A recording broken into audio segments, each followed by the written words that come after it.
यशोमती मैया के नंद लाला।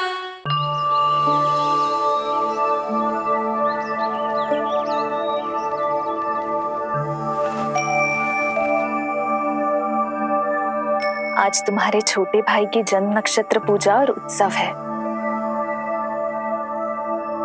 किंतु मुझे क्षमा करना पुत्र, मैं चाहते हुए भी तुम्हें वहां नहीं ले जा सकती।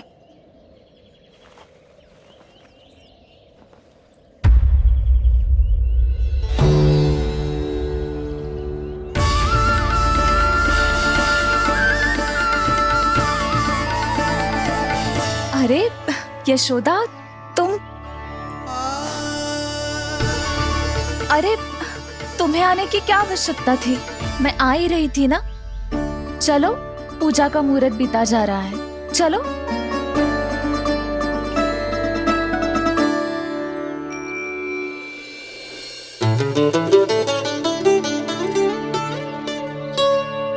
कहाँ रह गई ये दोनों?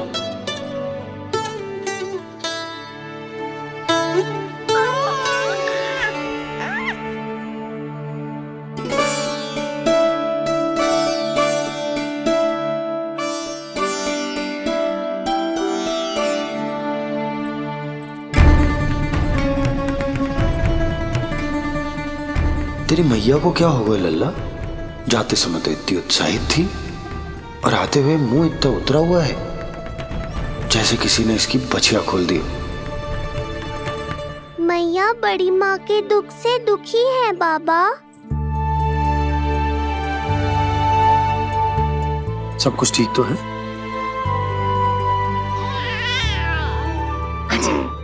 आजा।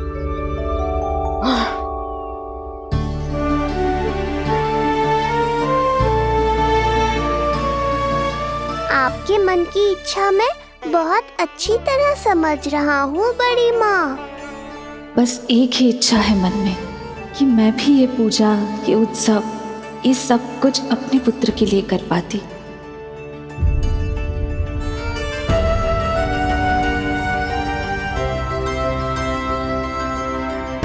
आपका दुख मुझसे छुपाना है जिज्जी। मुझे लल्ला के सारे उत्सव मनाते देखकर आपको कैसा लग रहा होगा, मुझे आभास है।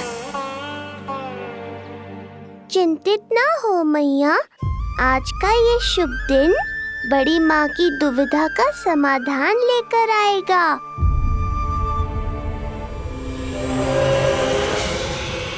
पर उससे पहले इस अनचाहे अतिथि उत्कच को संभालने के लिए मुझे निद्रा देवी की सहायता की आवश्यकता पड़ेगी।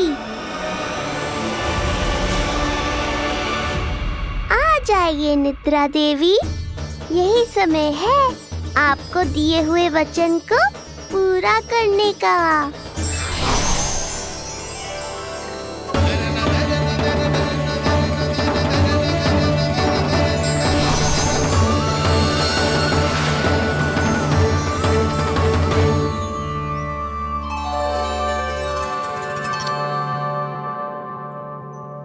अब तुझे नींद आ रही है? कल रात को कही थी ना अच्छे से विश्राम कर लल्ला।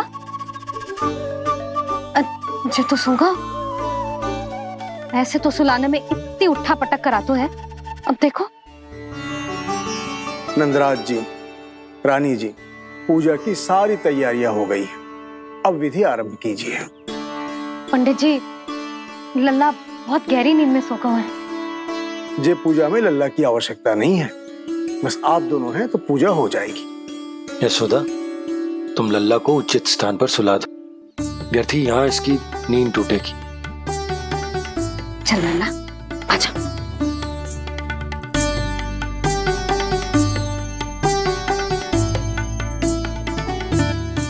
नाना इसे यहाँ ना सुला सकती, यहाँ तो जो अकेला पड़ जाएगा, उसमें दृष्टि भी ना रख पाऊंगी।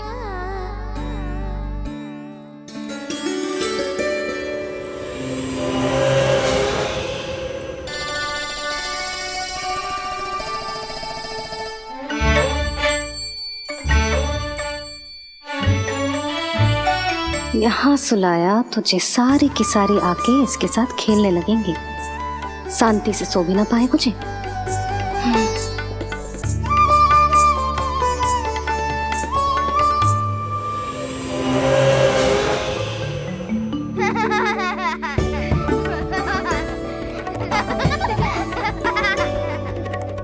लो, यहाँ तो जे सब हल्ला मचा रहे हैं। ये है मेरा घोड़ा और ये है मेरी गाड़ी और ये बैठा है हिरण। हाँ, वहाँ छांव में सो जाएगा और मेरा पूजा में बैठकर सीधी दृष्टि भी रख पाऊंगी इस पर।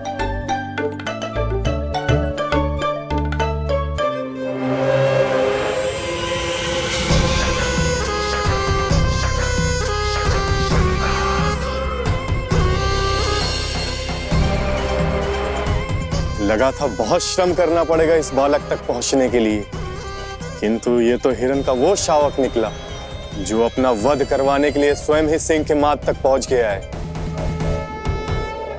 उज्जवल, लल्ला पे दृष्टि रखेगो? हाँ रखूंगा ना ताई जी। खेल खेल में भूल तो ना जाएगो? ठीक है। ठीक है मतलब भूल जाएगो? ना ना, दृष्टि रखोगो। देखियो इसे कोई छेड़े ना, हाँ? और धूप लगे ना तो इधर उधर खसका के छाव में कर दी। अच्छा बच्चा। और हाँ, खिसकाते समय ध्यान रखियो लल्ला मेरी दृष्टि के सामने ही रहे। आप चिंता मत ही करो ताई जी, बचपन से ही बच्चों को संभालना आता है मुझे। यशोदा, शीघ्रता करो।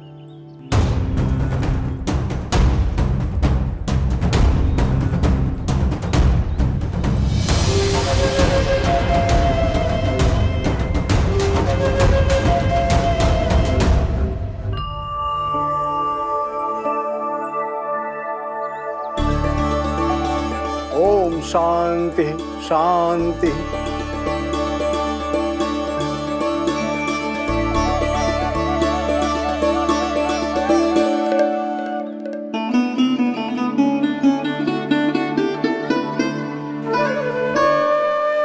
अब प्रथमेश भगवान श्री गणेश की पूजा करेंगे। भगवान श्री गणेश को गंध, हल्दी और धूप चढ़ाइए।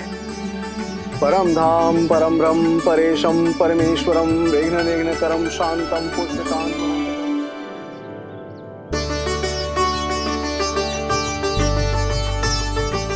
अब आप दोनों श्री हरि नारायण के ऊपर अक्षत की वर्षा कीजिए।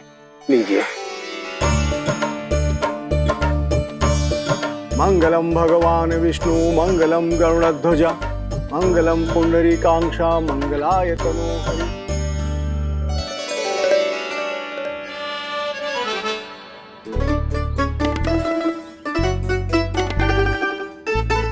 यशोदा,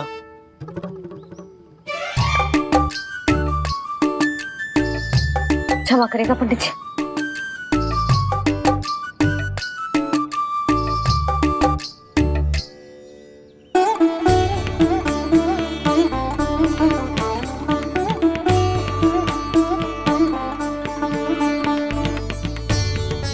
षोडशोपचार विधि संपन्न हुई।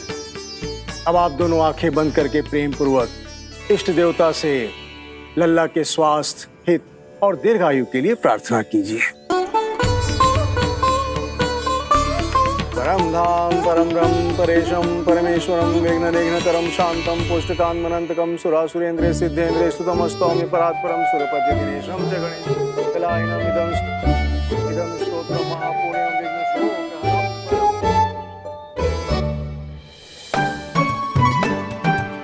अरे ये नीलमणि के ऊपर तो धूप आ गई।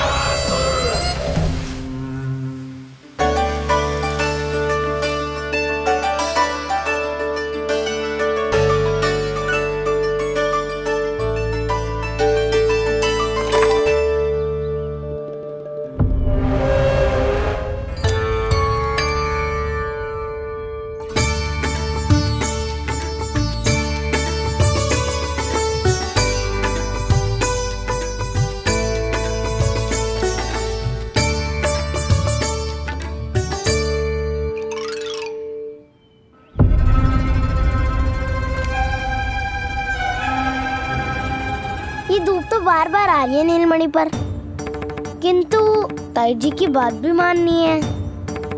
क्या करूं?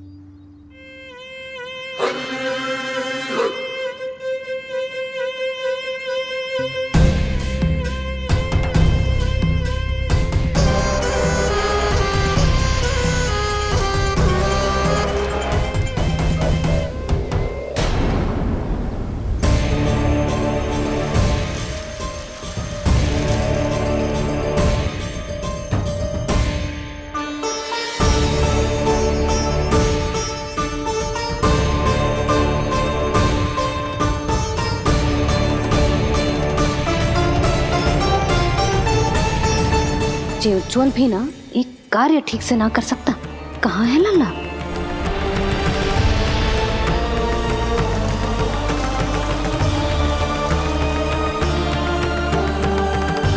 नारायणी नमोस्तुते। प्रार्थना संपन्न हुई। रानी जी,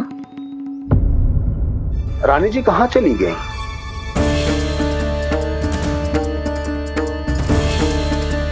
वो रहो, उज्जवल ने तो पक्की छाव में कर दियो है। मैं व्यर्थ ही क्रोधित हो रही थी।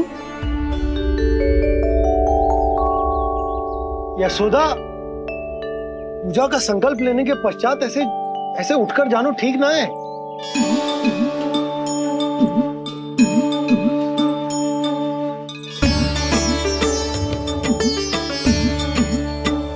यशोदा, स्मरण है ना जे जन नक्षत्र पूजा हम हमारे लल्ला के हित के लिए कर रहे हैं। ओम सहनावतु सहनो भुनक्तु सह वीर्यं करवावहै तेजस्विनावधीतमस्तु मा विद्विषावहै। ओम भद्रं कर्णेभिः सूर्यां देवं भद्रं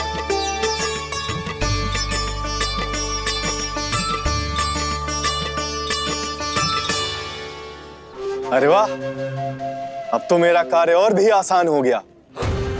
इसी सकट के नीचे कुचल दूंगा इस दुष्ट शिशु को। महाराज कंस को उनके जीवन का सबसे शुभ समाचार दूंगा मैं। मेरी आशा है महाराज कि इस बार भी आपकी आशाओं पे कहीं हिमपात ना हो जाए। उत्कच अपना कार्य अवश्य करेगा अस्ति, बल्कि अब तक तो कर भी चुका होगा। बस अब कुछ ही क्षण में शुभ समय।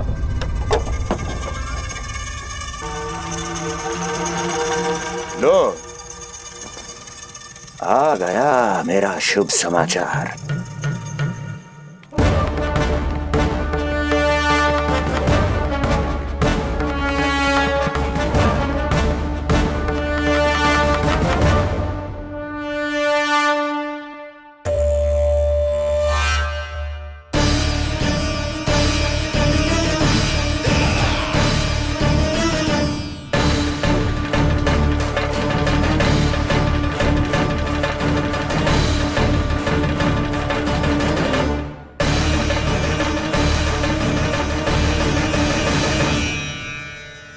शुभ समाचार की प्रतीक्षा कर रहे थे आप, पर आया कौन?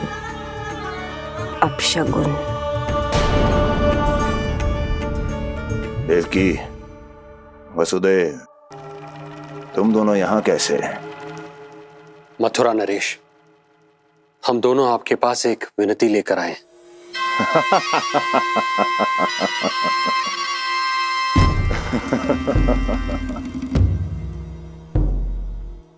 जानते हो वसुदेव, मुझे आश्चर्य इस बात का नहीं कि तुम मेरे पास विनती लेकर आए हो।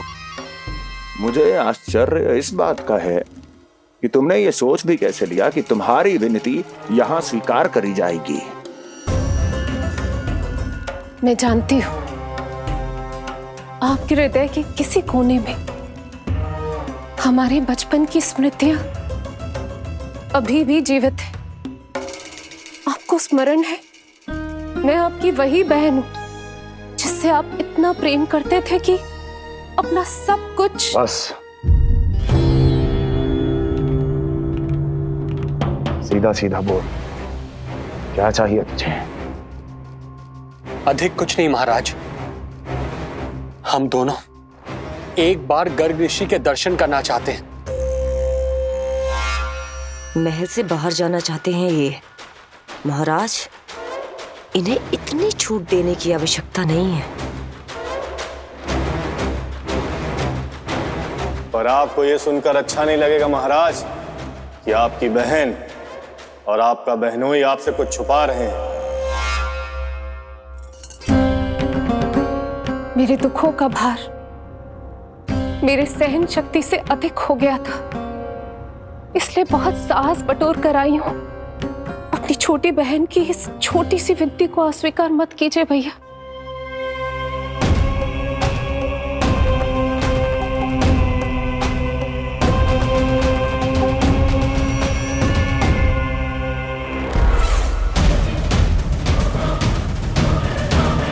छी छी छी छी।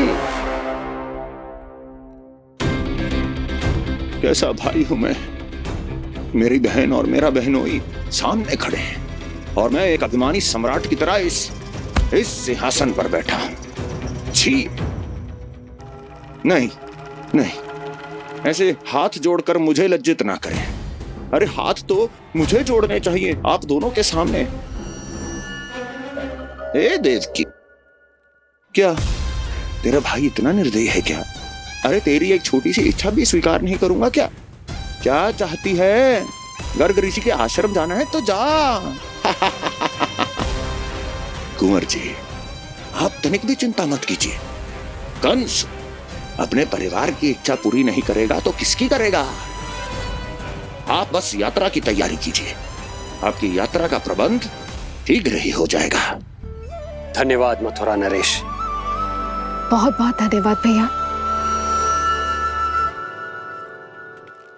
ठहरिए।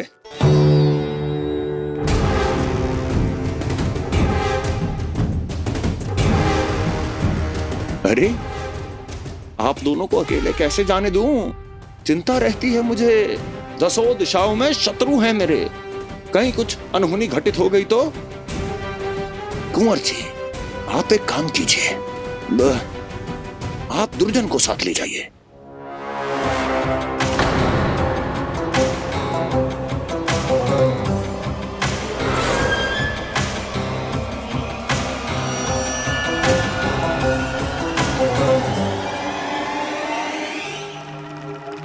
जो आ गया महाराज।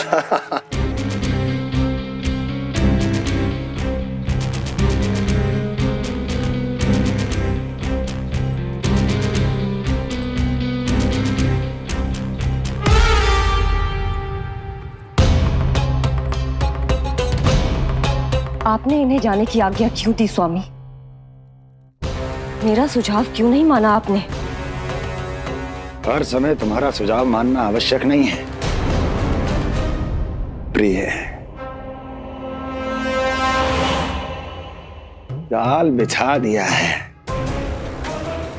ये देखने के लिए कि ये दोनों मेरे विरुद्ध क्या षड्यंत्र रच रहे हैं।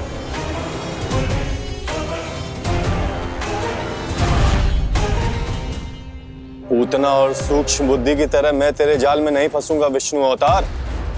उन्होंने तेरे सामने आने की भूल की थी, पर मैं तुझे दिखाई नहीं दूंगा। अदृश्य रूप में ही तेरा वध करूंगा।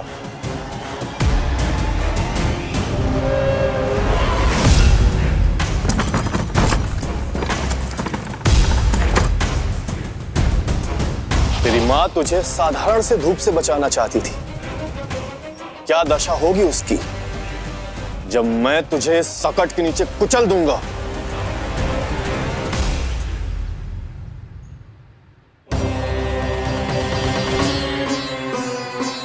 जाने ये पूजा कब समाप्त होगी? कहीं उठ तो ना गया होगा मेरा लल्ला। मुझे उसे देखना है। पर जो पंडित जी है कि अब देख कैसे इस शकट के भार के नीचे दब जाता है तेरा कोमल तन। यशोदा, पूजा समाप्त होने वाली, आरती को समय हो रहा है। लल्ला सुरक्षित है, चिंता ना करो। कितना नन्हा सा है तू, फिर भी तूने महाराज कंस की रातों की नींद सुख चैन सब छीन लिया। अब मैं तुझसे तेरे प्राण छीनूंगा। तैयार हो जा।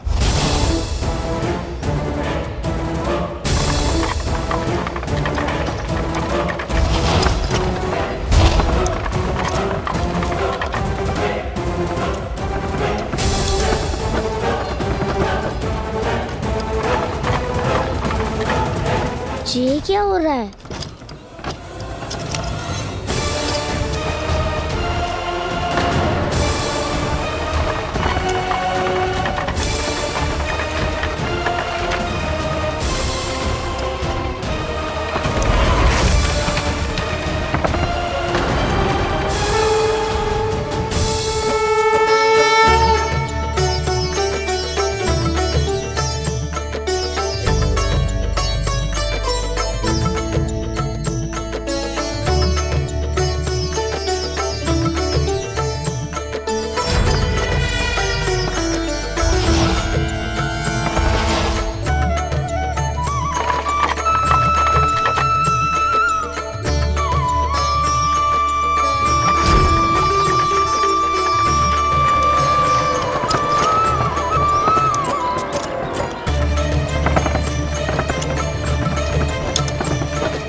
प्राण कब इसके तन से विदा ले लेंगे इसे पता ही नहीं चलेगा। ताई जी! जशोदा ताई जी!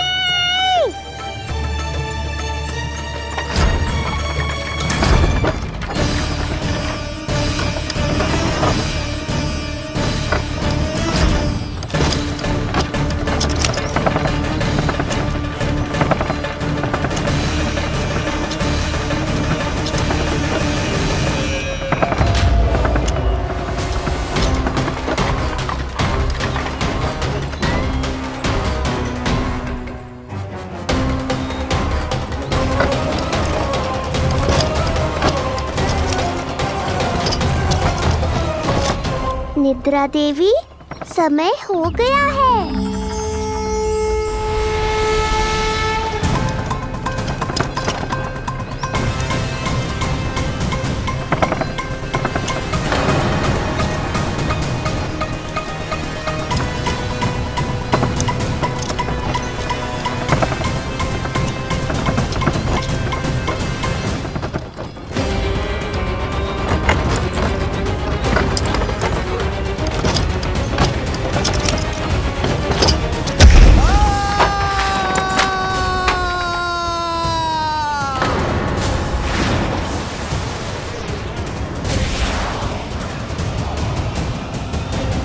बोलो श्री नारायण भगवान की जय।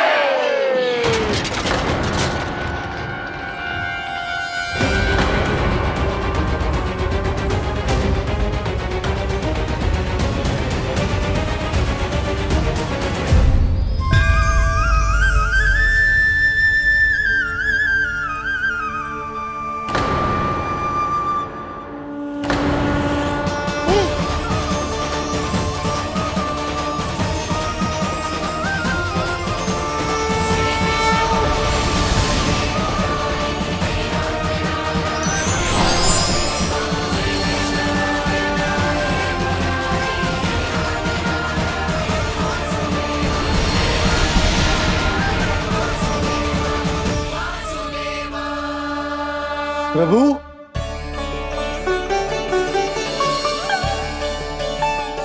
प्रभु, मैंने आपके अवतार को हानि पहुंचाने का प्रयास किया, फिर भी आपने मुझे दर्शन दिया। देने ही पड़े। तुम्हें मेरे चरणों का स्पर्श जो मिल गया, तुम्हें आश्चर्य हो रहा होगा।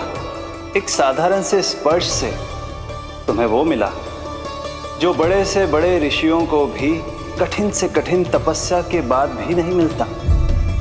इसका उत्तर तुम्हारे अतीत में छुपा है। दैत्य हिरण्याक्ष के पुत्र के रूप में तुम्हारा जन्म हुआ था। शीघ्र ही तुम बहुत अधिक विशाल और असीम बलशाली हो गए थे, पर तुम अपनी शक्ति का प्रयोग अनुचित ढंग से करते थे। एक दिन तुमने महर्षि लोमस के आश्रम में बहुत ही उत्पात मचाया, हरे भरे वृक्षों को नष्ट कर दिया।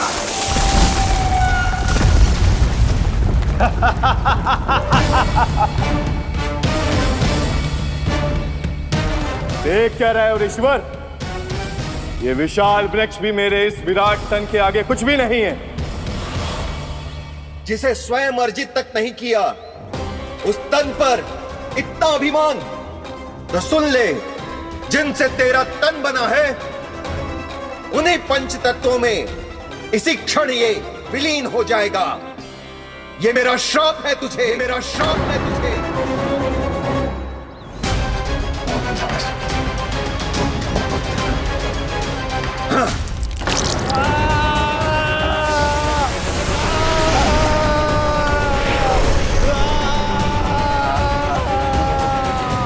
पर तभी तुम्हें अपनी भूल का आभास हुआ और ऋषि लोमश से तुमने क्षमा याचना की।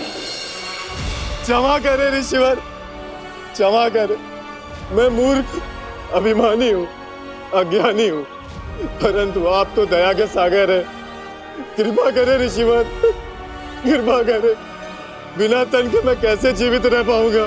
तुम जीवित भी रहोगे और अपने दैनिक कार्यों का संचालन भी कर पाओगे, किंतु सजीव प्राणियों या निर्जीव वस्तुओं की सहायता से। ऐसा जीवन तो मृत्यु के समान है ऋषिवर। इससे अच्छा है आप मुझे जीवन से मुक्ति दे दो। मुक्ति भी अवश्य मिलेगी तुम्हें, पर जब तुम परम प्रभु श्री हरि नारायण के चरणों का स्पर्श करोगे, चरणों का स्पर्श करोगे। और यही नहीं शक्तासुर, कल जब तुम मुझे खोज नहीं पा रहे थे, तब भी तुमने हार नहीं मानी। 7 प्रहर तक 7 बार मेरी और मेरे गोकुल की परिक्रमा की। इस क्रम में तुमने अनजाने में ही अपना पश्चाताप पूरा किया और पुण्य अर्जित कर लिया। इसलिए मैं तुम्हें मोक्ष प्रदान करता हूं। इसलिए मैं तुम्हें मोक्ष प्रदान करता हूं।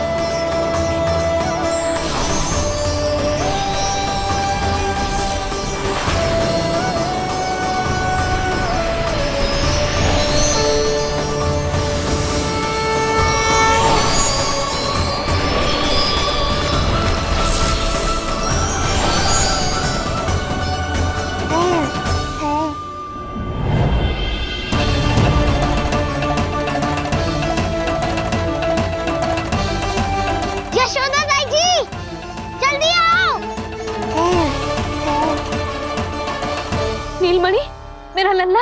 लल्ला, तुझे कुछ हुआ तो ना है ना? तुम ठीक तो है ना? मेरा नीलमणि, मेरा प्यारा बच्चा।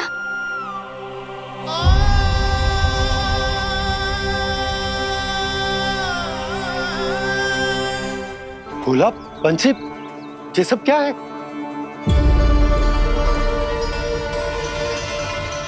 उज्जवल, ये किसने करो है? और देख, कहानी मत सुनाइयो। उज्जवल पुत्र, कैसे हुआ ये सब? किसने किया? और किसने? महाबली नीलमणि ने बड़ी ताई जी।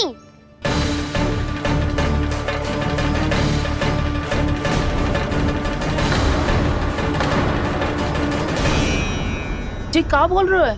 सच्ची सच्ची बता। लो, फिर फंस गया उज्जवल। मैं सच्ची कह रहा हूँ। अचानक तीव्र वेग से वायु चली। फिर ऐसे लगो जैसे कोई भूकंप आ रहा है। और फिर जब मैंने देखा तो ये सकट अपने आप हिल रही थी, खड़खड़ खड़खड़ खड़खड़ खड़खड़। फिर मैंने साहस दिखाया और उस सकट को रोकने का प्रयास करो, पर सकट ना रुको। जे हिले ही जा रहा था, खड़खड़ खड़खड़ खड़खड़ खड़खड़ खड़खड़ खड़खड़। और फिर ऐसे ही हिलते हुए अचानक से आगे बढ़कर सीधा नीलमणि के ऊपर चला आए हो। और फिर सकट भी हिल रहा था, खड़खड़ खड़खड़, और सकट का सामान भी हिल रहा था, थरथर थरथर। ऐसा लगो जैसे सकट नीलमणि को कुचलने को।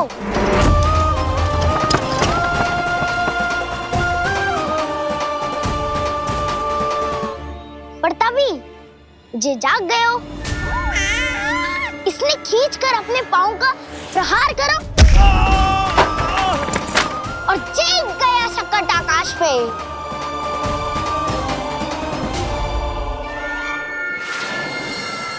और फिर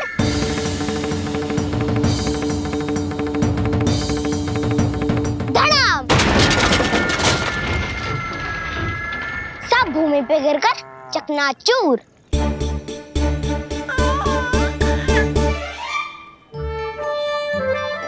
मैं सच्ची कह रहा हूँ ताई जी, नीलमणि के पैर का स्पर्श होते ही वो सकट ऐसे वायु में उड़ी जैसे कोई फूल। अच्छा, और जो तेरे हाथ में ये माखन है, ये भी अपने आप उड़ के आ गया होगा ना? हाँ, मैं सच्ची कह रहा हूँ। सदा बड़पोलापन, ये अच्छी बात ना है लल्ला, सत्य बता। मैया, मैं सत्य बोल रहा हूँ। ये सकट अपने आप ही आयो था और नीलमणि के प्रहार करते ही दूर जा गिरो। अरे, ये बड़बोले से पूछने से अच्छा है कि हमें स्वयं विचार करना चाहिए कि ये सकट टूटा कैसे। हाँ नंदराज, हाँ, हम भी आरती के लिए भीतर चले गए थे। हाँ। अरे, आप सब मेरा विश्वास क्यों ना कर रहे हो? नीलमणि के प्रहार से ही उज्जवल, सकट बहुत पुराना था, पहिया ढीला होकर खुल गया होगा। यशोदा, अनेक कारण हो सकते हैं, चिंता करने की कोई आवश्यकता ना है। मैं चिंता क्यों करने लगी भला? मेरे नीलमणि के गले में रक्षा वाला कंठक पहले से ही है, और हम ये सब पूजा पाठ इतने विधि विधान से इसी के लिए तो कर रहे हैं, है ना पंडित जी? हाँ रानी जी। तो बस फिर मेरे लल्ला को कछु क्यों होने लगा? और आप सब स्वयं ही देख लो ना, जे इतना बड़ा सकट टूट के बिखर गया है, किंतु मेरे लल्ला को एक खरोच भी ना आई। इसका अर्थ तो यही है ना कि हम जो भी कर रहे हैं सही कर रहे हैं। मुझे चिंता करने की कछु आवश्यकता ही ना है। चलो सब भीतर चलते हैं। हाँ हाँ, लल्ला को भूख भी लगी आई होगी। चल।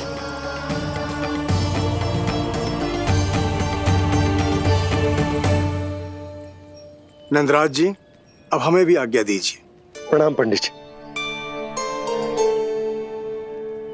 ध्यान कहाँ था तुम दोनों का? और अधिक सावधान रहने की आवश्यकता थी ना? क्षमा कीजिए नंदराज।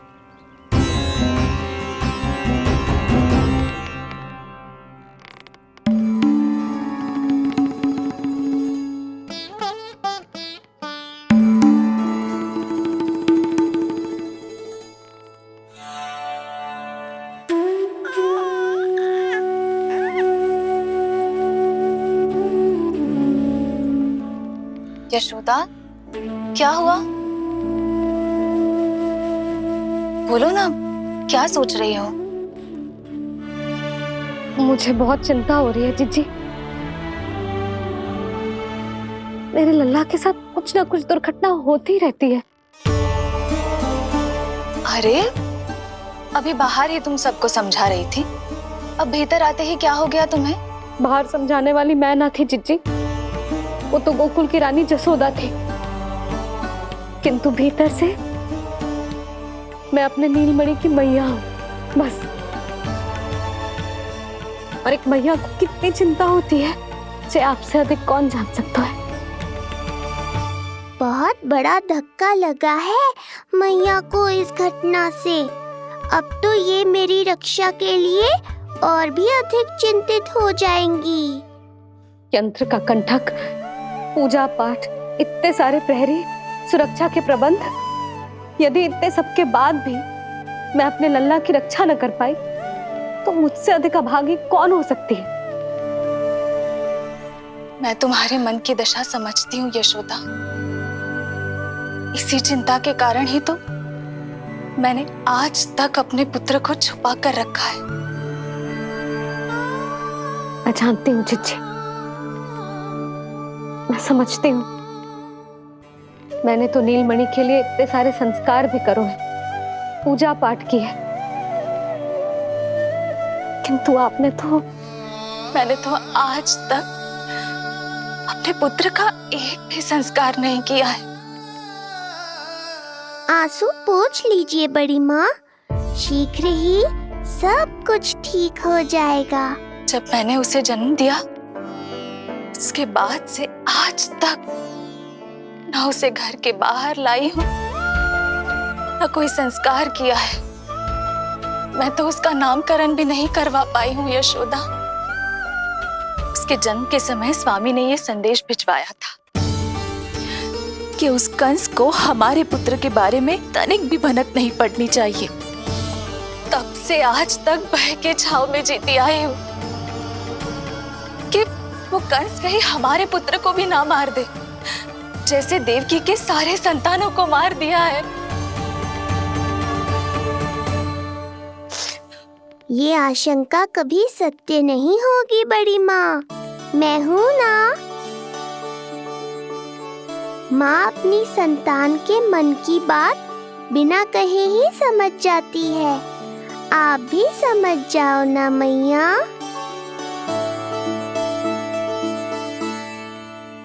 चिची, हमें रोना ना चाहिए। हमें देख के लल्ला भी रो रहा है। मैया, आपकी सहायता की आवश्यकता है मुझे।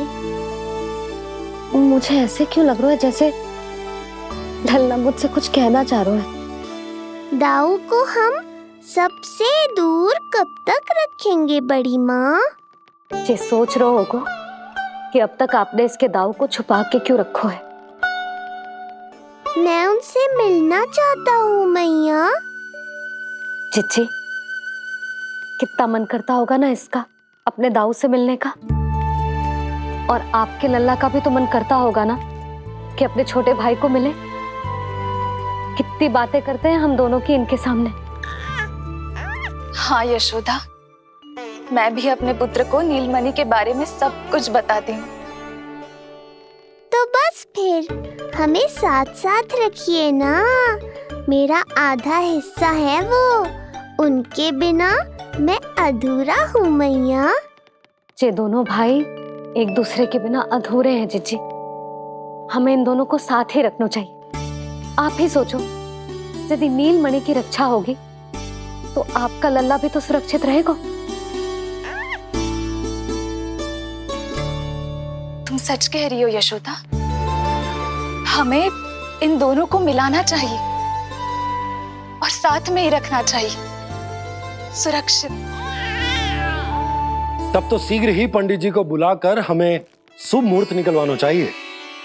शुभ मुहूर्त? हाँ, शुभ मुहूर्त। दोनों भाइयों के मिलन के साथ साथ उनका नामकरण संस्कार भी करवा देते। अब अपने दाऊ से मिलूंगा मैं।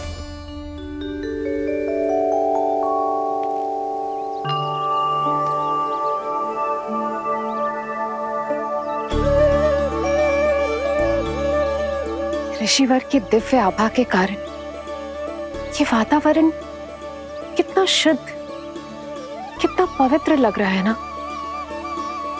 हाँ देवकी, इनका तेज ही ऐसा है कि इनके निकट केवल पवित्रता ही वास कर पाती है। किसी भी प्रकार की दुष्टता इनके पास जाने से पहले ही नष्ट हो जाती है।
इनका तेज ही ऐसा है कि इनके निकट केवल पवित्रता ही वास कर पाती है। किसी भी प्रकार की दुष्टता इनके पास जाने से पहले ही नष्ट हो जाती है। यदि महर्षि की इच्छा के बिना मैंने भीतर प्रवेश किया तो कहीं ये मुझे श्राप ना दे दे। नहीं, इससे तो अच्छा है कि मैं यहीं आश्रम के बाहर रुकूं और यहीं से इन दोनों पर दृष्टि रखूं।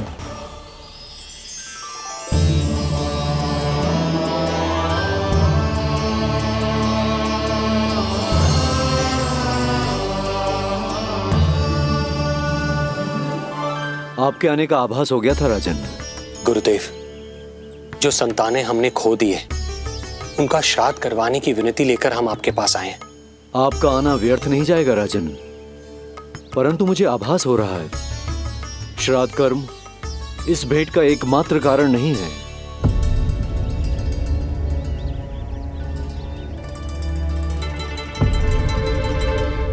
आपको उसकी या कंस की चिंता करने की कोई आवश्यकता नहीं है। निश्चिंत होकर बताइए कि आपकी इच्छा क्या है। गुरुदेव, वर्तमान में मेरी प्रथम पत्नी रोहिणी पुत्र सहित गोकुल में निवास कर रही है। हमारे उस पुत्र का और भाभी यशोदा के पुत्र का नामकरण संस्कार करवा दीजिए। बस यही हमारा सौभाग्य होगा। मुझे कुछ सुनाई क्यों नहीं दे रहा है? देवी रोहिणी से उत्पन्न आपका पुत्र यादव कुल का राजकुमार है और यादवों का गुरु होने के नाते उसका संस्कार कराना हमारा कर्तव्य है। परंतु यशोदा पुत्र का नामकरण वो आप मुझसे क्यों करवाना चाहते हैं?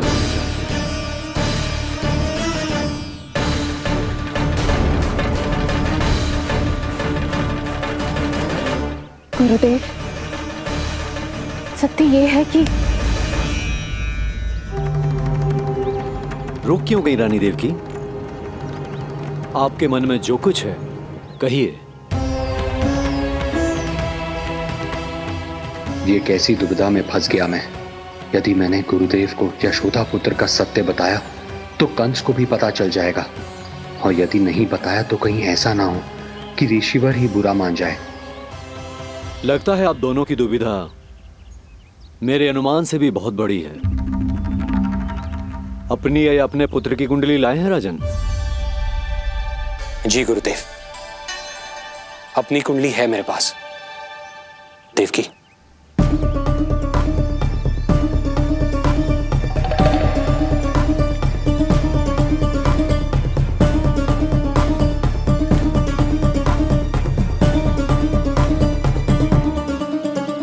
जो रहस्य आप नहीं बता पा रहे हैं राजन, वो ये कुंडली बताएगी।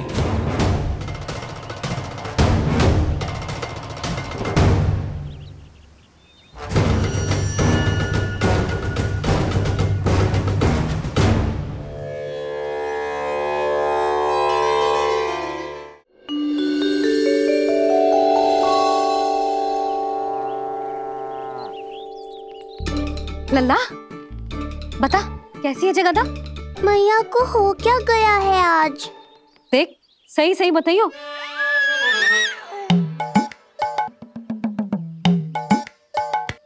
अच्छी है ना? पसंद आएगी ना उसे? हाँ? या फिर जे मोर पंख वाला मुकुट दे दूं? पहली बार मिल रहा है तू, उपहार तो देना चाहिए ना? पर बड़े तो वो है ना मैया, उपहार तो वो देंगे मुझे।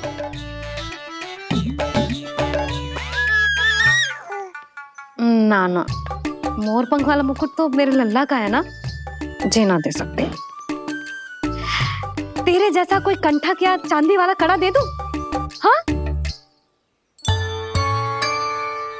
इस मिलन के लिए मुझसे अधिक उतावली तो मैया है।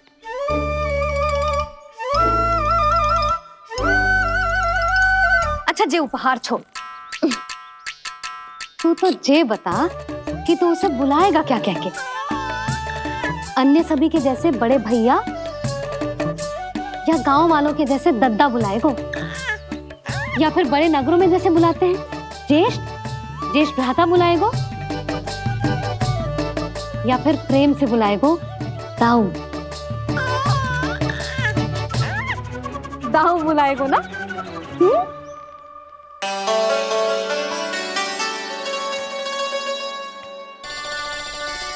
सुनो आपने, हमारे लल्ला ने निर्णय ले लियो, ये अपने भैया को दाऊ कहकर बुलाएगो। अरे वाह, लल्ला ने बोलना भले ही ना सीखो, परंतु तुम्हें बता दियो। और नहीं तो क्या, लल्ला कुछ कहे ना कहे माँ तो समझ जाती है ना लल्ला?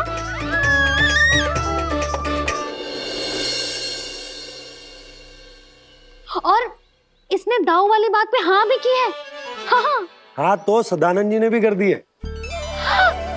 लो, मैं तो भूल ही गई, क्या कही पंडित जी ने? बता तो ना यशोदा, बाहर से आया हूँ, हाथ पैर तो धो लूं। हाँ, जी लो। अब बताओ, कब का मुहूर्त निकालो है? तनिक हाथ मुंह पोंछ लो। अब बताओ क्या कही उन्होंने? यशोदा थक गए हूँ, तनिक सांस तो लेने दो। बाहर से आया हूँ, जल ना पूछोगी?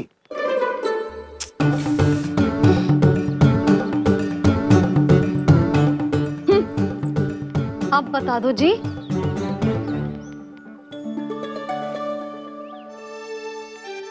बाबा अब बता भी दो, नहीं तो खेल खेल में खेल हो जाएगा।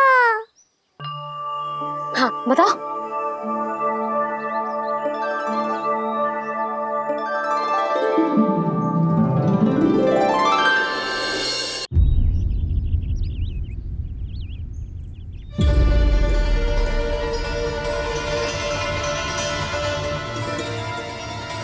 हो क्या रहा है वहां? ये क्या दिया है राजकुमारी ने? गुरुदेव, शीघ्र ही कोई मुहूर्त बता दे तो बड़ी कृपा होगी। नंद महाराज, अब क्या नामकरण का मुहूर्त भी मुहूर्त निकाल के बताओगे आप? हैं? क्रोधित क्यों हो रही हो यशोदा? बताता हूँ, धैर्य धरो। हाथ मुंह धो लिया, जल पी लिया, विश्राम कर लिया, अब कितनी प्रतीक्षा करवाओगे? हैं? मैं सब समझ रही हूँ, आप जानबूझ के मुझे सताने के लिए ना बता रहे। मैया कितनी भोली है बाबा, आप क्यों सता रहे हो उन्हें?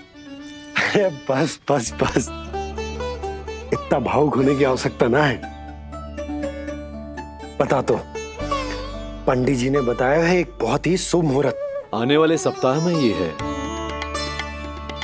और जानते हो जिस शुभ मुहूर्त किस दिन पड़ेगा? जिस दिन हमारा लल्ला पूरे 100 दिन का हो जाएगा। इससे अच्छा मुहूर्त तो हो ही नहीं सकता। धन्यवाद गुरुदेव।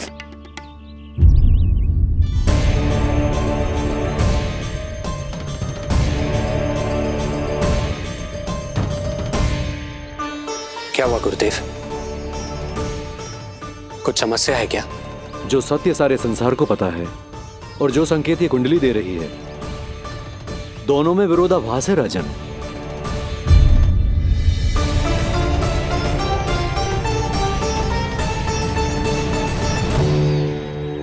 मैंने कहा ना राजन, उसकी चिंता करने की आवश्यकता नहीं है।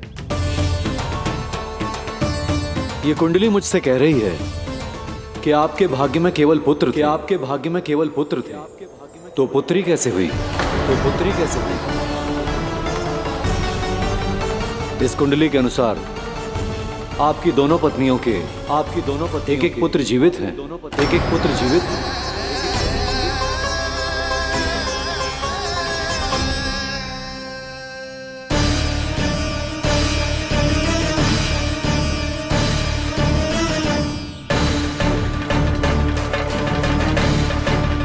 देवकी,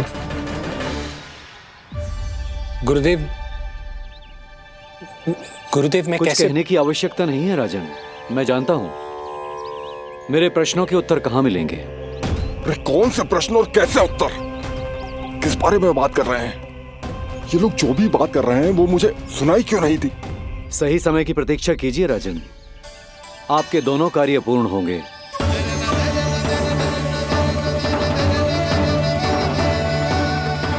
अब आप निश्चिंत होकर जाइए और प्रसन्नता मनाने की तैयारी कीजिए। आपका बहुत बहुत धन्यवाद गुरुदेव। प्रणाम।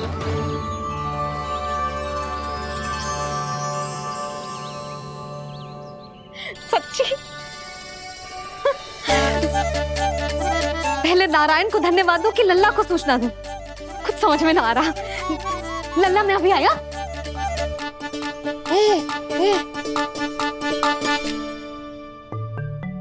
आपका बहुत बहुत धन्यवाद नारायण। अब शीघ्र ही मेरे लल्ला और उसके दाऊ को उनके नाम मिल जाएंगे, वो नाम जिससे वे पूरे संसार में पहचाने जाएंगे। अब लल्ला को बताती हूँ। लल्ला, तू जैसे ही 100 दिवस का हो जाएगा, तेरा और तेरे दाऊ का नामकरण हो जाएगा। हाँ हाँ, किंतु आपने तो बताओ ही ना, हम इन दोनों को मिलवा कब सकते हैं? क्या देख रहे हो, बताओ तो। यशोदा, पंडित जी ने कही कि दोनों भाइयों को मिलवाने के लिए कोई मुहूर्त की आवश्यकता ना है, तो हम चाहे तो इन्हें आज भी मिलवा सकते हैं। लल्ला, सुनो तूने? तू आज ही अपने दाऊ से मिल सकते है। मैं अभी सारी तैयारियां करती हूँ। भव्य मिलन होगा गोकुल में, भव्य मिलन।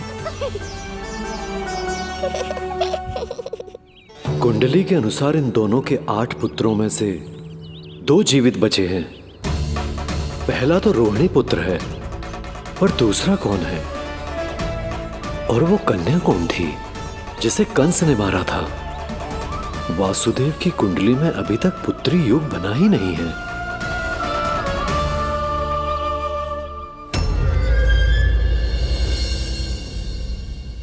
तू मुझको क्या मारेगा? अपनी आयु संभाल। काल तेरा अवतरित हुआ, रूप है उसका बाल।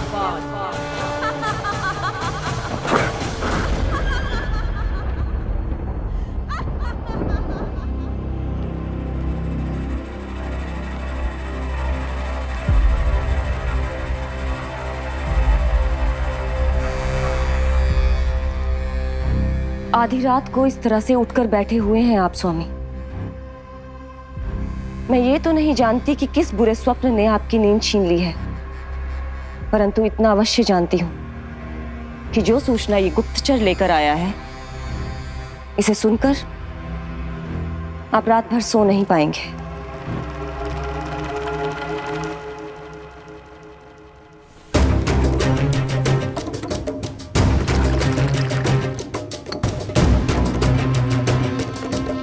क्या सूचना है? महाराज, उत्कच मारा गया, उत्कच मारा गया, उत्कच मारा गया।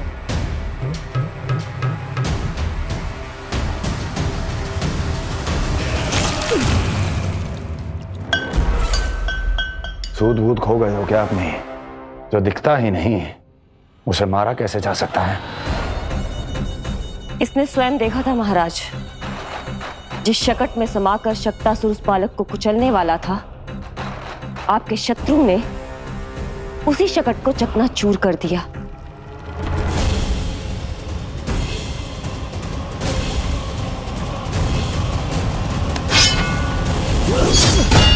महाराज क्षमा।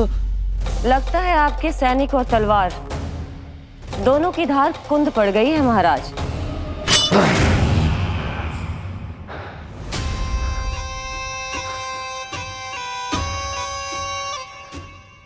इस तलवार की धार पर अब तभी विश्वास दृढ़ होगा जब ये उस बालक के रक्त से स्नान कर लेगी।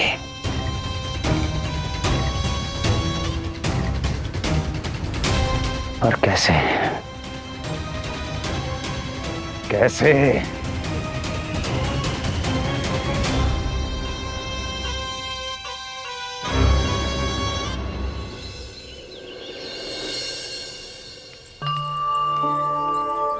कैसी लगी तुझे दाऊ से मिलने की तैयारी? बहुत अच्छी है मैया, पर उससे भी अच्छी है वो प्रसन्नता जो इस मिलन के उत्साह में मुझे आपकी आंखों में दिख रही है।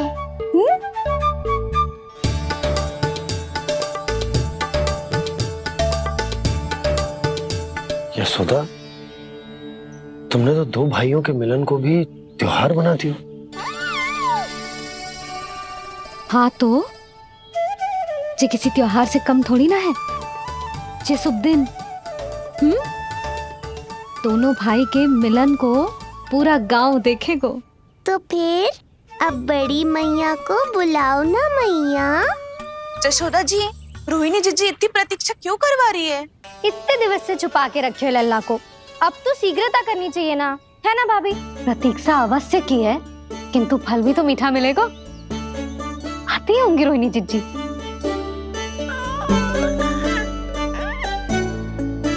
जीजी, कहीं उन्होंने अपना विचार तो ना बदल दियो?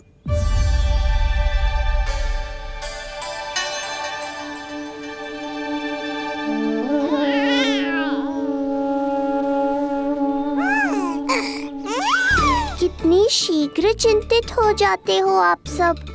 देखो आ रहे हैं वो।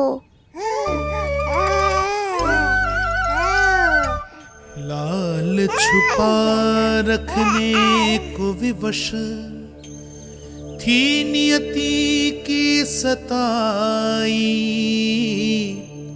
भूल के भय माज प्रभु की जग सम्मुख है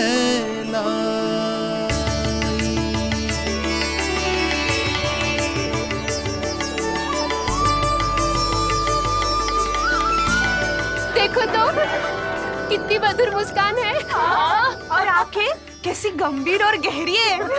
अरे अरे, ये तो हमारी नीलमणि की तरह सुंदर भी है। सही कह रही है तू, और कितना प्यारा भी है। और कितना बलशाली भी लग रहा है ये, है ना? तो देखो इसके। हाँ देखो, लाल लाल टमाटर की तरह। देखो तो दाऊ आए नहीं कि ये सब की सब मुझे भूल ही गई। अरे हटो सामने से, मुझे भी तो देखने दो।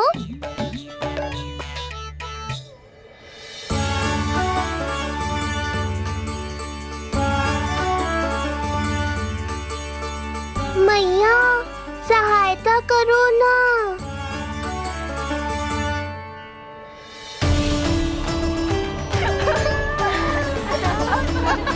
चलो हटो सब, हटो हटो हटो हटो सामने से।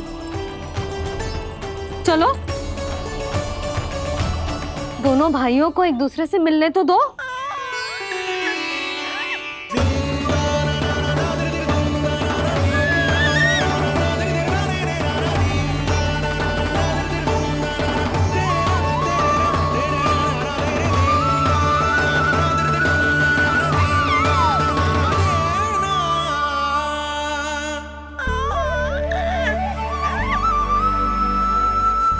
चल लल्ला, चल आजा।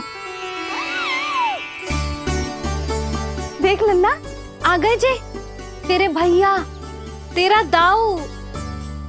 जी भर के बातें करो और निहारो एक दूसरे को। लाओ जीजी, आजा। जे रहे तेरे दाऊ। आओ जीजी।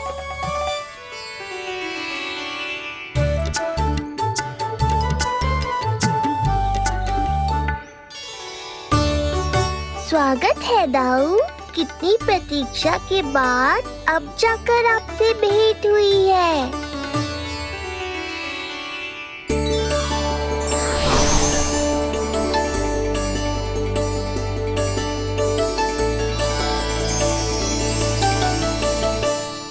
क्या हुआ दाऊ, मुझे पहचान नहीं पा रहे? कितनी देर लगाओगे दाऊ? अब तो पहचान लो, छोटा भाई हूँ आपका।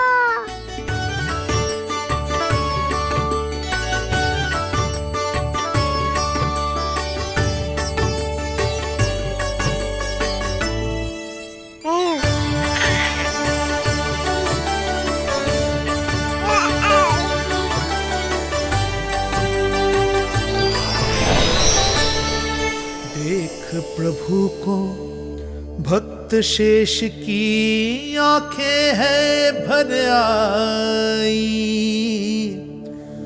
भावुक हरि भी निहारे की अब मिलन की बेलाई।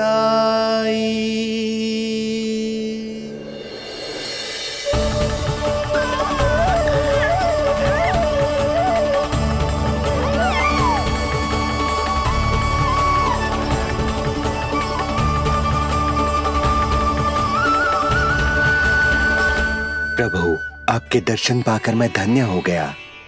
प्रभु नहीं, छोटा भाई पुकारो शेष। ये कैसे संभव है? आप नारायण हैं, मेरे प्रभु। ये जानते हुए भी मैं आपसे बड़ा कैसे बन सकता हूँ? हर दुविधा की तरह इसका भी समाधान है शेष। अब तो हम एक दूसरे से मिल भी चुके हैं। पृथ्वी पर हमारा सूत्र जुड़ चुका है, इसलिए समय के साथ तुम ये भूल जाओगे कि तुम्हारा ये भाई मेरा ही अवतार है। ये क्या कह रहे हैं प्रभु? वही जो आवश्यक है। नहीं तो तुम नीलमणि के बड़े भाई होने का कर्तव्य कैसे निभाओगे? कैसे डांटोगे मुझे? और बड़े होने के नाते मुझ पर अधिकार कैसे दिखाओगे? पर प्रभु, पर किंतु परंतु ये सब भूल जाओ शेष। आज से इसी क्षण से मैं हूं तुम्हारा छोटा भाई और तुम मेरे ताऊ। मैं हूं तुम्हारा छोटा भाई और तुम मेरे ताऊ। नारायण नारायण दाऊ। दोनों इतने सुंदर लग रहे हैं, मेरी तो दृष्टि भी ना हट रही इससे। कहीं मेरी ही दृष्टि ना लग जाएगी। ये तो प्रतिदिन की कथा है दाऊ। हे नारायण, मेरे कानों से तो अभी से रक्त निकलने लगा। आदत डाल लो दाऊ, अब तो सहना ही पड़ेगा। वो देख रहे हो, सुलक्षणा चाची सबसे अधिक चतुर यही है। केवल अधिक चतुर ही नहीं नीलमणि, बहुत अधिक सयानी भी है ये। बिल्कुल सही पहचाना दाऊ, पर आप चिंता मत करो, मैं हूँ ना, मैं संभाल लूंगा इन सबको।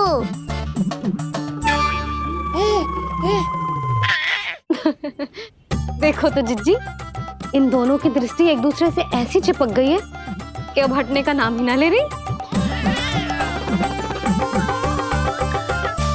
ये सूचक है उस प्रेम के बंधन का जिसमें ये दोनों भाई आज के बाद सदा के लिए बंध जाएंगे।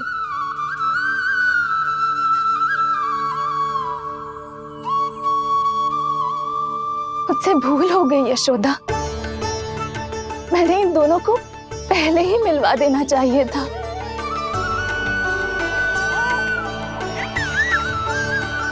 मैं कहती थी ना आपसे।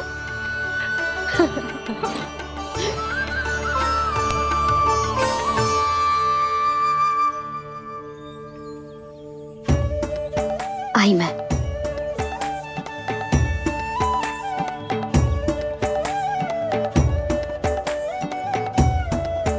क्या सोच रहे हो ऐसे खड़े खड़े?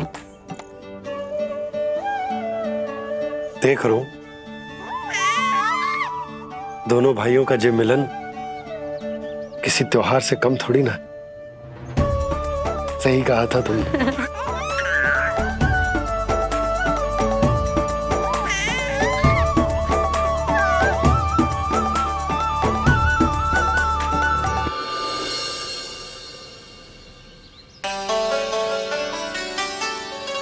सुना ना तूने जो गोपिया क्या कह रही थी कि नीलमणि का दाऊ कितना बलशाली है।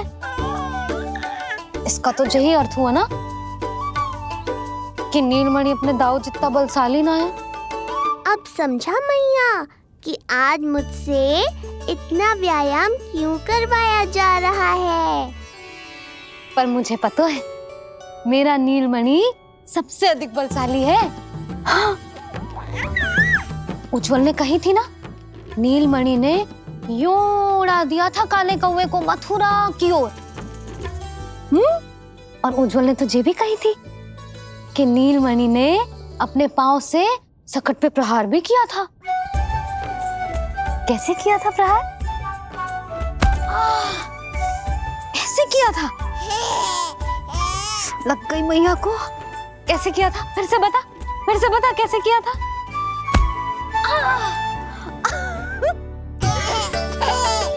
मेरे लल्ला में कितना बल है, मैया को ही धकेल दियो पीछे। अच्छा ही है कि आप उज्जवल के कहे को गंभीरता से नहीं ले रही, नहीं तो आपका ये रूप मैं कैसे देख पाता मैया। फिर से बता कैसे मारा था? कैसे मारा था?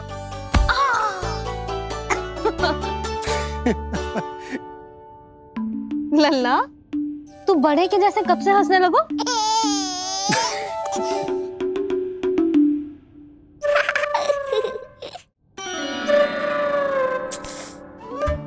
आप यहाँ क्या कर रहे हो? छुप छुप के मैया और लल्ला को खेलते हुए देखने के अतिरिक्त और कोई कार्य ना है आपके पास?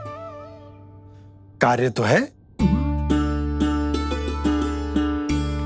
पर यह अधिकार भी है कि मैं अपनी बड़ी सी पत्नी को अपने छोटे से लल्ला के साथ छोटे बालकों की तरह व्यवहार करते हुए देखूं।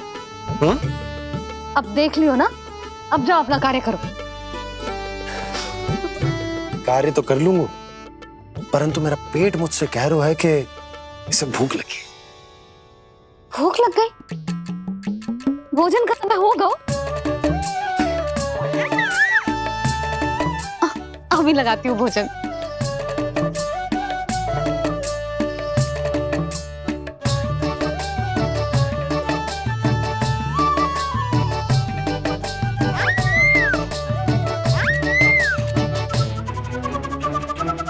क्या हुआ लल्ला, इतना उतावला क्यों हो रहा है तू? तुझे भी भूख लगी आई है क्या? सच्ची में भूख लगी आई है कि मंद मंद मुस्कुरा के मैया को बांधना चाहता है? तनिक रुक जा, तेरे बाबा को भोजन परोस के यूं गई और यूं आई। मेरा अच्छा लल्ला। आई।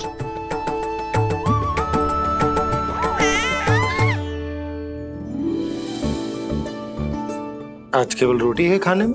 ना, दाल है ना, तरकारी भी है, दही है, लड्डू भी है। तो दाल ले आओ। अभी लाई है।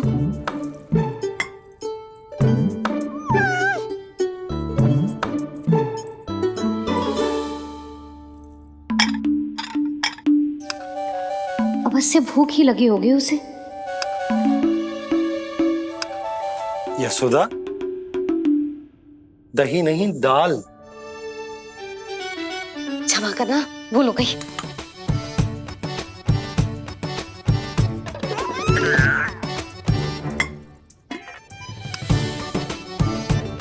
यशोदा,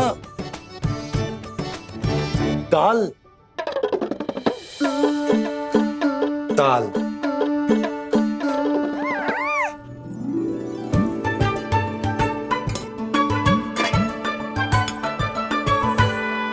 अब ऐसे क्या देख रहे हो? बोला ना भूल हो गई। सब मिला के खा लो, पेट में तो मिलना ही है। थोड़े चावल मिलेंगे? हाँ मिलेंगे, अवश्य मिलेंगे।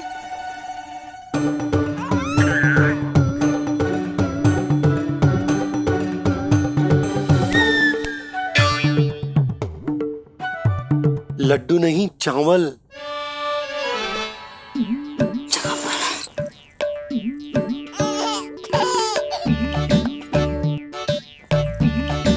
हंस क्या रहे हो जी?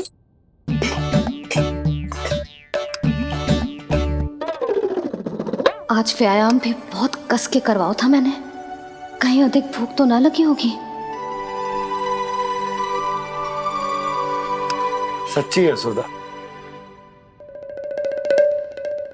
बिल्कुल ना बदले तू। पहले रामू की चिंता में व्याकुल रहती थी और अब हम नीलमणि में तुम्हारा मन लगा रहते। हाँ तो लल्ला भूखा हो और मैया का मन व्याकुल भी ना हो, ऐसा हो सकता है भला? फिर तो दूध पिला दो ना उसको। जाऊं? शीघ्र जाओ। किंतु आप तो खा रहे हो ना पतिदेव। वही तो यशोदा, मैं खा रहा हूं, किंतु वो भूखो है। जाओ। ठीक है। यहाँ थी तो लल्ला की भूख के लिए चिंतित थी, अब वहां जाएगी तो पक्का मेरे भोजन के बारे में चिंता करेगी।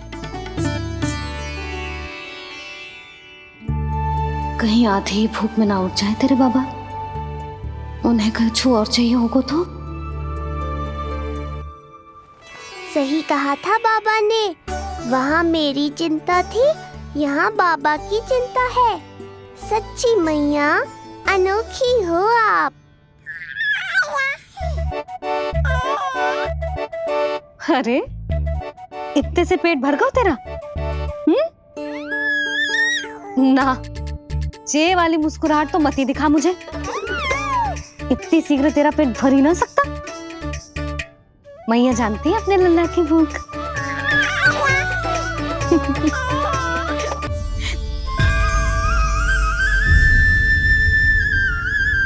ये क्या है लल्ला? ये क्या था तेरे मुंह में, दिखा। ओहो, मैं तो भूल ही गया था कि मेरे भीतर ही तो सारी सृष्टि समाई हुई है। मैया ने उसकी झलक देख ली, अब क्या होगा? क्या हुआ यशोदा? सुनो जी, जी हमारे लल्ला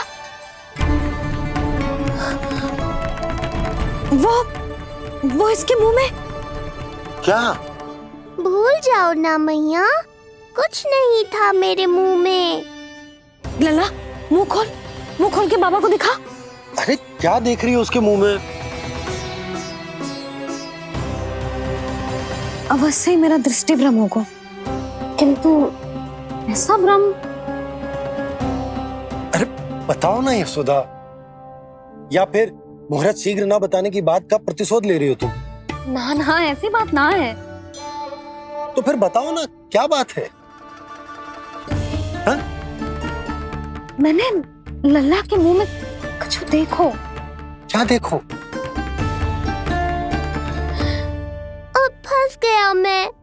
मैया बाबा को सब कुछ बता देंगी और राय का पहाड़ बन जाएगा। फिर कैसे संभालूंगा इन दोनों को? ऐसे लगो जैसे जैसे जैसे पूरा का पूरा ब्रह्मांड। ब्रह्मांड लल्ला के मुंह में? अच्छा, तुम मेरा मुंह देखो।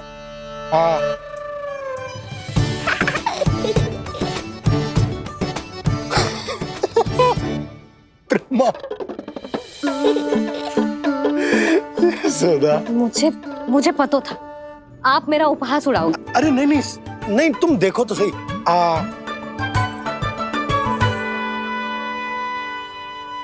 ब्रह्मांड ना सही, गोकुल तो दिखना चाहिए।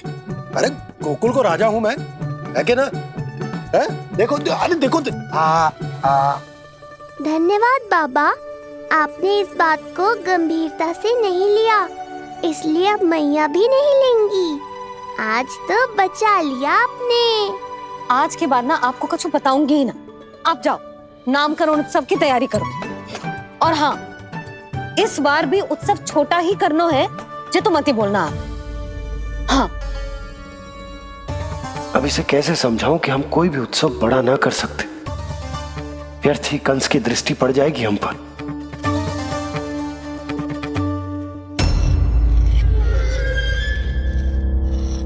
लगता है आपके सैनिक और तलवार दोनों की धार कुंद पड़ गई है महाराज। महाराज, मुझे भय था कि कहीं ऋषि गर्ग मुझे श्राप ना दे दे।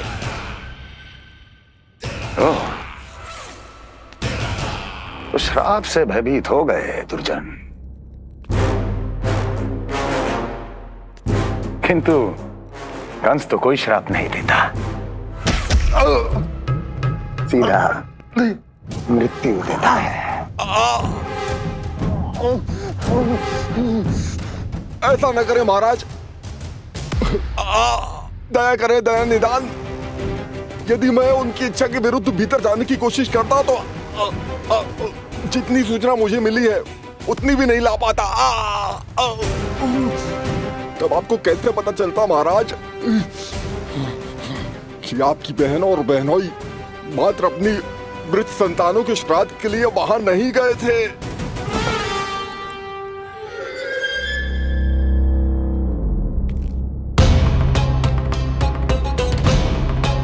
आगे बोलो। पूरी तरह तो नहीं सुन पाया महाराज, किंतु मैंने स्वयं अपने नेत्रों से देखा है महाराज।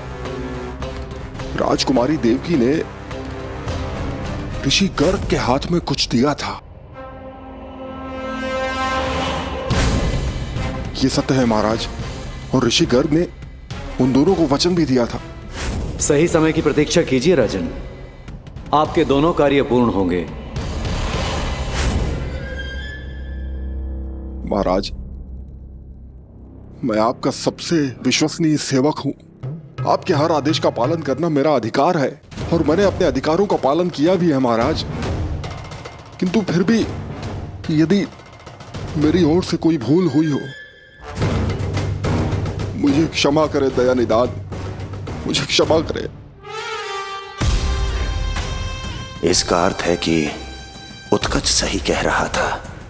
वो दोनों अवश्य ही कोई ना कोई षड्यंत्र रच रहे हैं मेरे विरुद्ध। समय आ गया है, अब मुझे किसी ऐसे की खोज करनी होगी जो उतना ही शक्तिशाली हो जितनी की मेरी ये तलवार।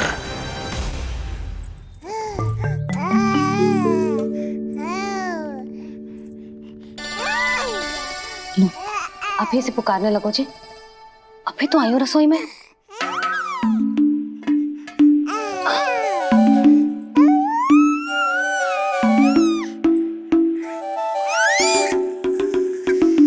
शीघ्र ही तुझे भी अपने बाबा का हाथ बटाना पड़ेगा, समझ रहे हो ना?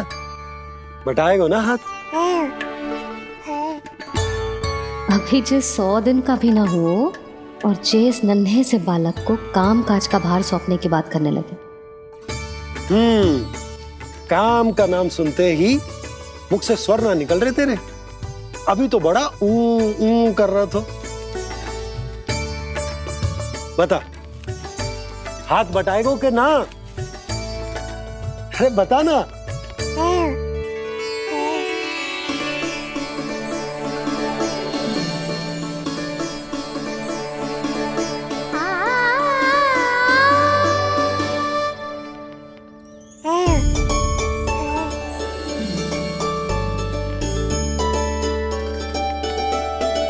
कल तू पूरा 100 दिन को हो जाएगा लल्ला।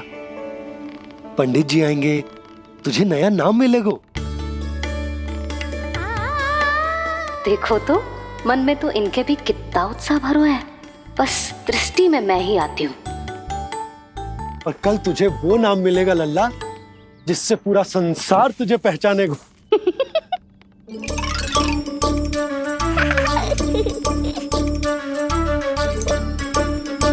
अब लल्ला, कितना कार्य शेष है और तूने मुझे बातों में लगा लियो।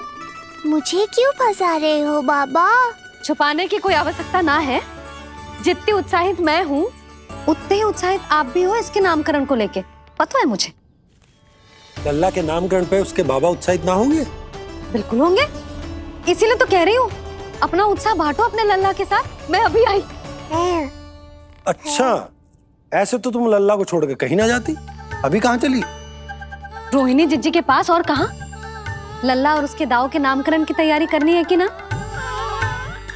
कितने लोगों को आमंत्रित करना है, कितने प्रकार की मिठाइयां बनानी है, ढोल वाले को कितने बजे का समय देना है, ये सब सुनिश्चित करना है ना, ताकि ये उत्सव गोकुल का सबसे बड़ा उत्सव हो। अरे सूची देनी है जिज्जी को।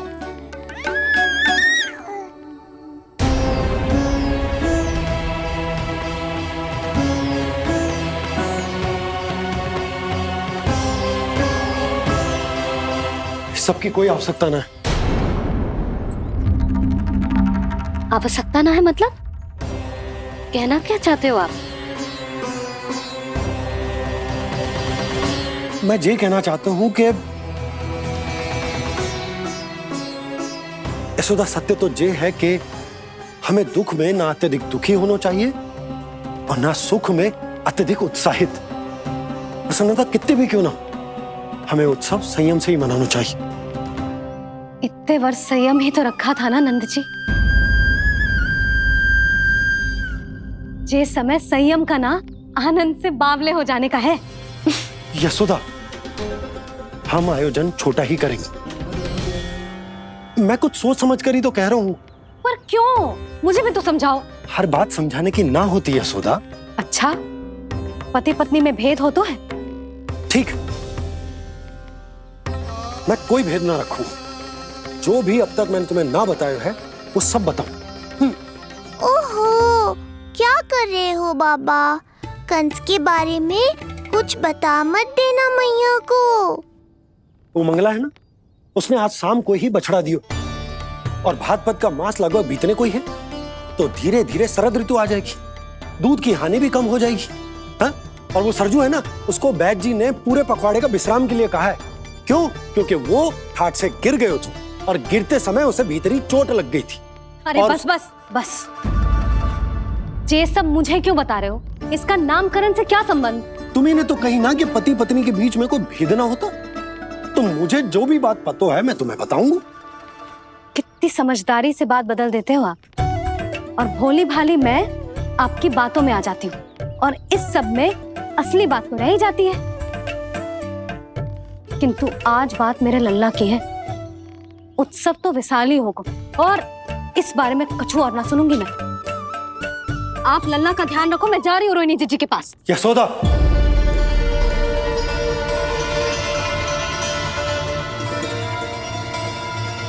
बात केवल सुनने की ना होती, उसे समझना भी पड़ता है।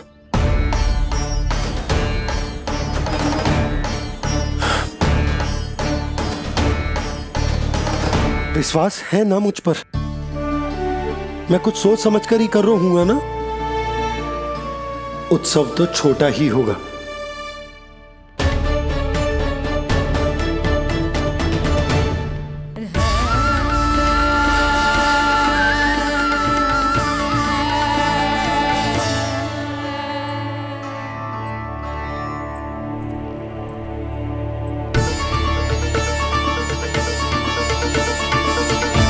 क्षमा करना लल्ला, तेरी मैया को डांटना पड़ गया। आपको मेरी सुरक्षा की चिंता है बाबा, समझता हूँ मैं, इसलिए आपने ये निर्णय लिया है। समझ में नहीं आता, कब कौन सा निर्णय क्यों लेते हैं आप? यदि कंस को समझना इतना आसान होता तो कंस नहीं होता। ये नया सिंहासन उसके लिए है जो मेरा विश्वास पात्र बनेगा। मेरे दाहिने हाथ की तरह मेरे मन के सबसे निकट होगा वो। मंत्री परिषद में विशेष स्थान की प्राप्ति होगी। मेरे बाद पूरे राज्य के लिए उसी का वचन होगा। शासन। किंतु ये अधिकार केवल उसे प्राप्त होगा जो मेरी परीक्षा में उत्तीर्ण होगा, मेरा सबसे महत्वपूर्ण कार्य करेगा वो। इसलिए जाओ, कह दो सभी बाहुबलियों को, महाबलियों को, दैत्यों को, दानवों को, प्रेतों को, पिशाचों को, सभी को यह सूचना दे दो ना ना ना ना, सूचना नहीं, चुनौती दो कि यदि साहस है तो आए, मेरी परीक्षा में उत्तीर्ण हो और इस सिंहासन पर बैठने का अधिकार प्राप्त कर ले। जाओ। और हाँ, ये अवश्य कहना कि केवल वही आए जिनके हृदय में साहस का ज्वालामुखी धधकता हो, जिनकी तलवारें पर्वतों का सीना चीरने को व्याकुल हो, जिनकी संकल्प शक्ति इतनी दृढ़ हो कि मृत्यु से टक्कर ले लें। कायर नहीं चाहिए मुझे। जाओ। महाराज, आप जिसे भी ये विशेष पद देंगे, भविष्य में यदि वही हमारे शीश पर बैठ गया तो क्या करेंगे आप? पहले ऐसा कोई योद्धा सामने तो आए अस्ति, जो उस विष्णु के अवतार का संहार कर सके।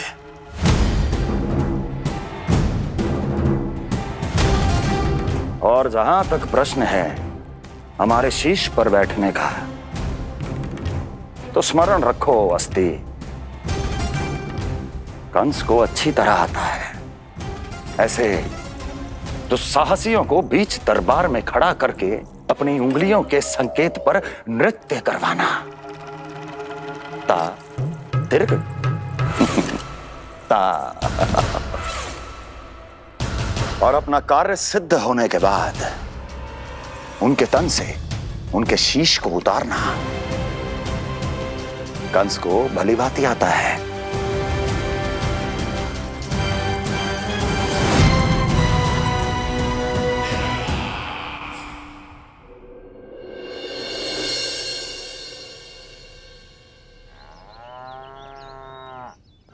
पूरे 100 दिन का होगा हुआ तो लल्ला, कम से कम 100 व्यक्ति तो आने चाहिए थे ना तेरे और तेरे दाऊ के नामकरण में।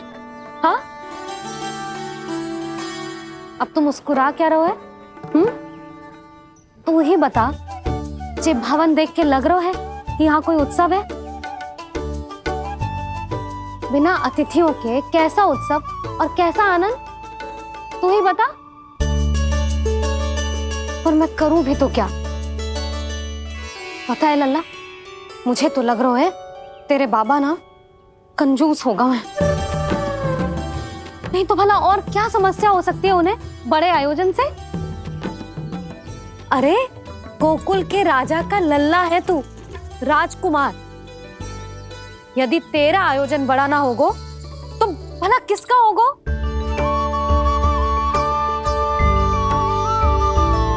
मेरी भूल है, मैं भोली हूं, इसीलिए व्यर्थ में तेरे बाबा की बातों में आ गई। मैं भोली हूं ना, व्यर्थ में उनका कहा मान गई। किंतु अब ना मैं कोई मांग रखूंगी, ना मैं उनसे बात करूंगी। और कहे देती हूँ लल्ला, सावधान जो इस बार तू बीच में आया तो। हाँ नहीं तो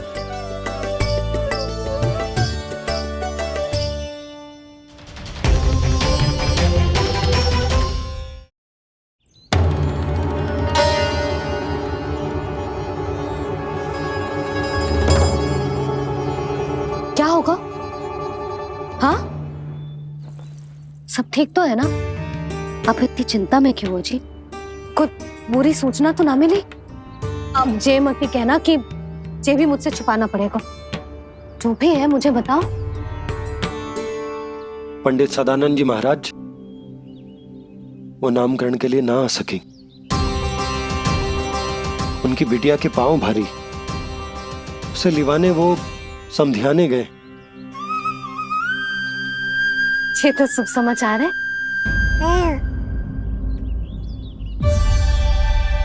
किंतु मेरे लल्ला का नामकरण अब वो सही मुहूर्त पे कैसे होगा?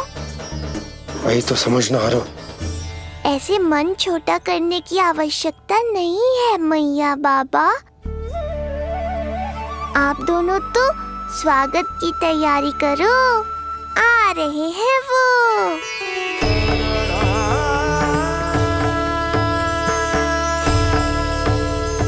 लो, आ गए वो जिनकी मुझे प्रतीक्षा थी। आप दोनों व्यर्थ ही चिंता कर रहे थे।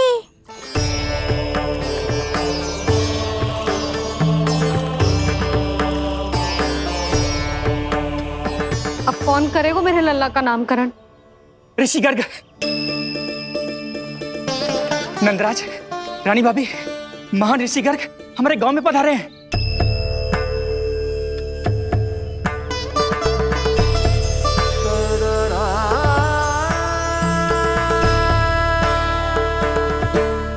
ऋषि गर्ग गोकुल में?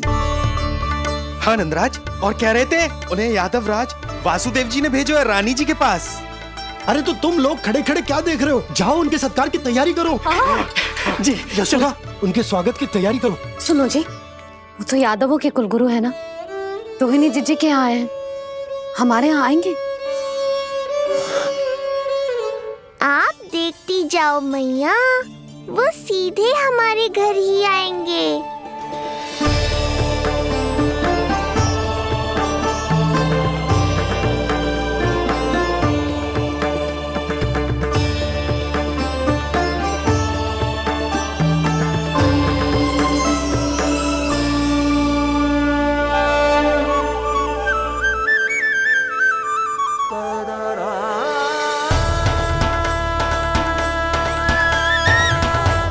ये क्या हो रहा है मुझे? मैं उस भवन की ओर क्यों बढ़ा जा रहा हूँ? क्योंकि आपके यहाँ आने से ही मेरी मैया बाबा की चिंता समाप्त होगी ऋषिवर। ये बात तो मैं न जानता, परंतु मुझे जाकर उनको स्वागत करना चाहिए।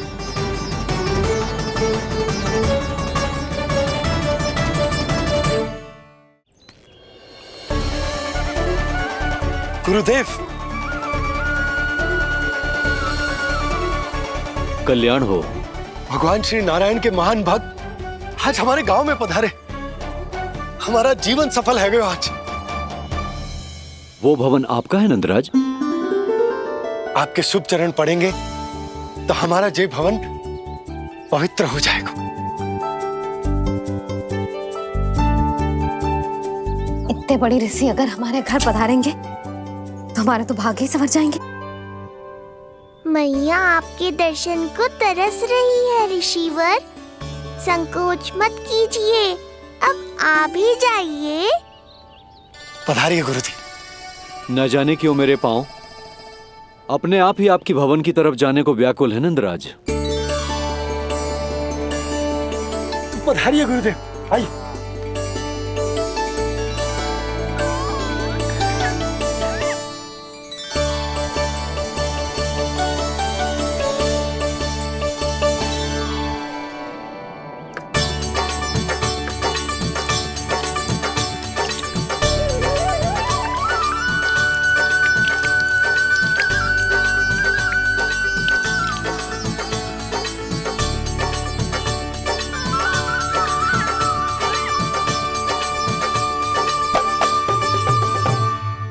कल्याण हो।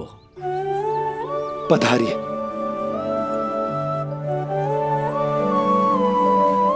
आया तो था मैं रानी रोहिणी के भवन में, पर पता नहीं कैसे यहाँ खींचा चला आया।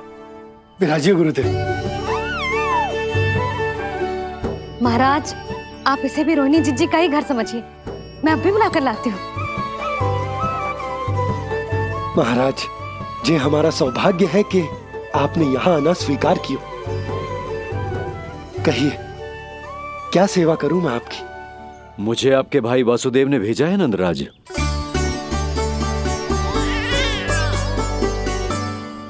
प्रणाम गुरुदेव।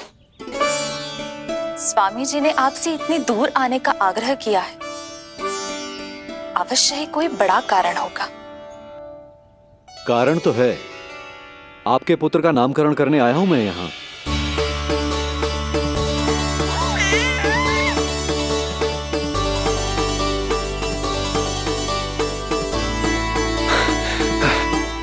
ऋषिवर, तब तो आप अत्यंत ही शुभ दिन पधारे।